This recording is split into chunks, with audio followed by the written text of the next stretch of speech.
Hello and welcome to Las Vegas. We are at the 6th edition of the Infrastructure Summit by Structure Research. Joining me at this event is Nabeel Mahmood, co-founder and CEO of Nomad Futurist Group. Thank you so much for joining me. How has your day been in Vegas? Absolutely brilliant. I mean, for starters, I'm not necessarily a big fan of Vegas. I want to come in and leave.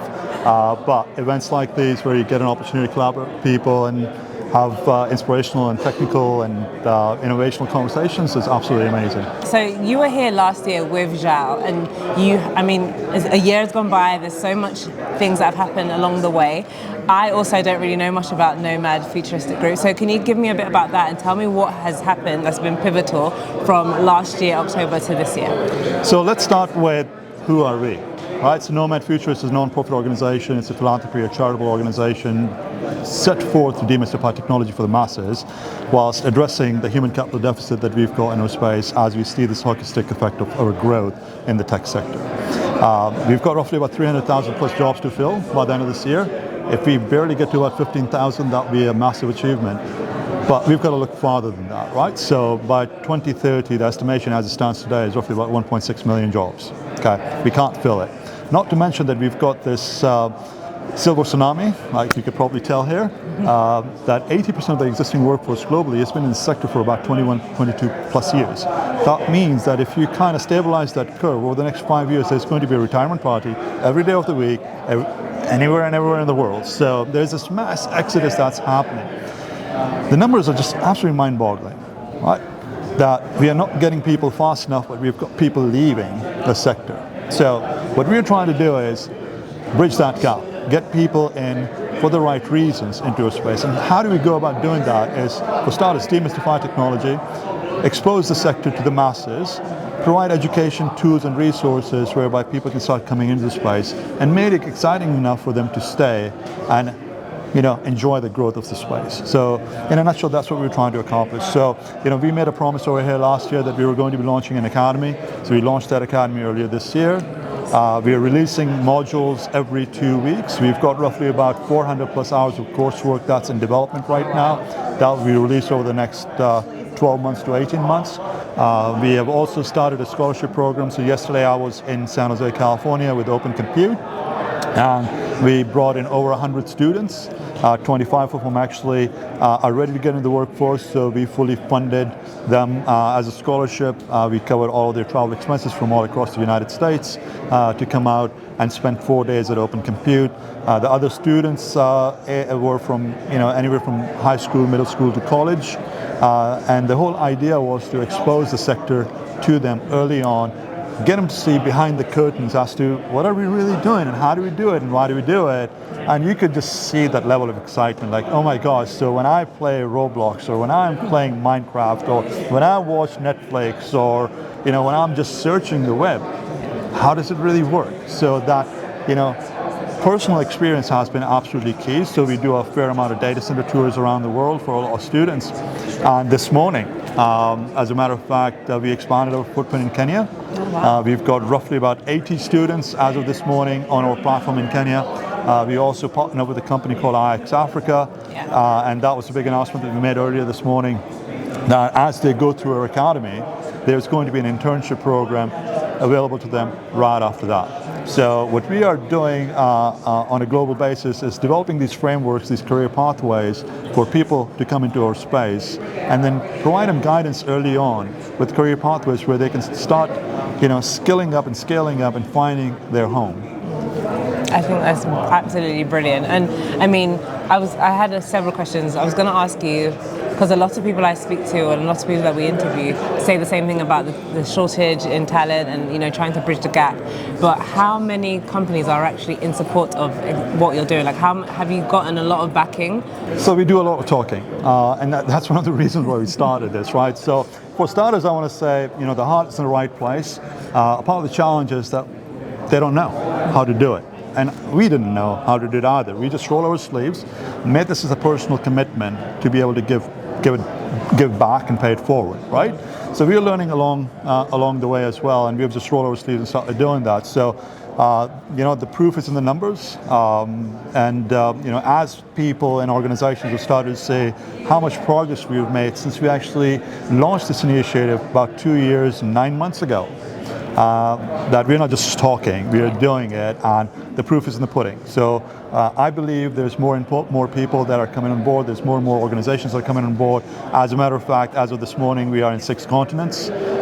We've got over 100 ambassadors engaged globally with us, and more and more companies are reaching out to us to start partnering up and trying to figure out where the commonalities are, to find that synergy and energy to create this united front. A part of the challenge also has been in our sector is that, when I said the heart is the right place, people want to genuinely do the right thing, but there's no pathway. No one's actually tried it. We have tried these intellectual properties that it's ours, it's our domain, don't necessarily want to share. And we have started to break those barriers by being that unified, non-profit philanthropy organization. Like, okay, you know what? Your intellectual property is your intellectual property, keep it behind the doors, but let's talk about the masses. How do we address that? Come together, be one family, and promote this and get our voice louder. So they're seeing that in action, they've started to come forth and started to contribute. I mean, that's good to hear. I would, you said the challenge is about, pathway and trying to find out which pathway is the right one, or whether you can even get to bridge the gap in the first place. I personally feel like one of the main challenges is making the industry attractive to the younger generation. How do you make the data center industry attractive? Well, for starters, let's start with the ugly buildings that look like prisons that we have built over the years, right? So we've got to start eating our own dog food if we talk about sustainability on our climate accord and carbon neutrality, so on and so forth. Let's work with Mother Nature and learn from it, and let's build buildings that are more inspiring and welcoming.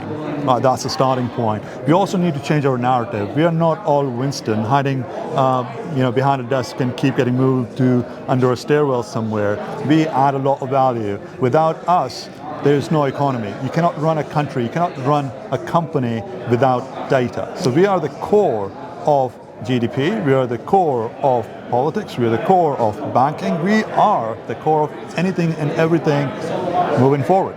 So that's what makes us sexy, right?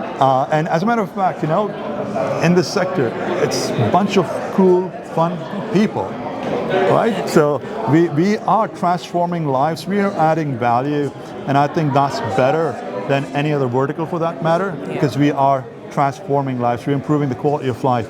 I mean, what technologies are going to do in the future is absolutely amazing, right? I mean, brain-computer interfaces is going to enable and extend the lifespan. It's going to improve upon the quality of life. I mean, just step back in time. I mean, your average lifespan was 30 years in 1940s and 50s to now it being 80, right? With all these technologies that are going to come to the forefront with artificial intelligence and AGI and others, that's just going to not only increase the lifespan, but also increase the quality of life. And there's nothing better than that. I mean, we get to live more, longer, better, and experience a good planet. I like that. And tell me what the age range is for your academy. Like, how young can you be to enter the program? You can be as young as 3 years old, if I could say. So the way we are actually addressing this challenge is we have divided that in 3 different brackets. So you've got K through 12, you've got higher education, and you've got people in transitions as industries around us continue to shrink. Because I am a firm believer that there isn't one fix right now. You can't just put band-aids on it, right? So we've got to think short-term, mid-term, and long-term, right? So the short-term focus is to get people into our space. So one of the things that we're doing is trying to figure out a way that if you have been in other verticals and other sectors, are there skills that are easily transferable, right? And can I make and simplify our sector whereby it's just like learning another language, such as using Duolingo as a platform, right? And will that be welcoming enough that you're not going to feel threatened that you're not smart enough, right? So that's the approach we're taking for the short term. Able to transfer those skills immediately, give you a platform that will get you to the basics, and then on-hand, on-job training. And then mid-term, you've got the college students, and long-term, you've got K through 12. And that's not that far out. I mean, those people are going to be entering our space within the next 5 to 10 years. Yeah, I agree. I mean, last question, don't want to hold you up for too long. You spoke about expanding in Kenya. Tell me what's next. Where's Nomad? What's Nomad's expansion plan in general? Oh, gosh, I mean, the plans are out there. I mean, there's so much that we need to do, and I want to get us to a place that we can actually launch scholarship funds globally. We can launch internship funds globally. I mean, it's in the name, right? Being nomadic, that you can live anywhere and work from anywhere in our sector. I want to be able to drive that narrative globally. Alongside with that, one of my dreams and vision is to start an incubator within the next 2 to 3 years, where whilst it's easy to get money, the monetary element, the challenging part always is going to be the human capital, and we are the foundation of it. We are building this platform and this academy and this set of tools and resources that if you've got an idea and it makes sense, we want to be able to fund that both from a monetary perspective but also from a human capital perspective.